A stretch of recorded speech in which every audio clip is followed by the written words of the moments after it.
بسم الله الرحمن الرحيم. மக்களே, சலாமை நன்கு பரப்புங்கள், ஏழைகளுக்கு உணவளியுங்கள், இரவில் மக்கள் தூங்கும் போது நீங்கள் விழித்து வணங்குங்கள்.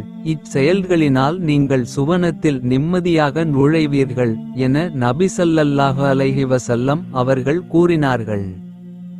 சிறந்த முறையில் சிரமமில்லாமல் பாதுகாப்பாக உம்ரா பயணத்தை மேற்கொள்ள எங்கள் அல் பதர் 313 ஹஜ் உம்ரா சர்வீஸை அணுகவும். பயணத்துடைய ஆரம்பத்திலிருந்து இறுதி வரை அனைத்து இடங்களிலும் சிறந்த முறையில் வழிகாட்டப்படும். மக்கா மதினாவில் உள்ள வரலாற்று பகுதிகள், சிறப்புமிக்க பள்ளிவாசல்கள், தாயிஃப், ஜூரானா பகுதிகள், உஹது மலை, பதர், திருக்குரான் தயாரிக்கப்படும் ஃபேக்டரி, ஒட்டகப்பண்ணை, இன்னும் பல இடங்களுக்கு நல்ல அனுபவம் வாய்ந்த ஆலிம்கள் மூலம் அழைத்து செல்லப்படும். எங்கள் சர்வீஸில் ஃப்ரீ லாண்ட்ரி மற்றும் 3 வேளை உயர்தரமான சவுத் இந்தியன் ஃபுட் வழங்கப்படும்.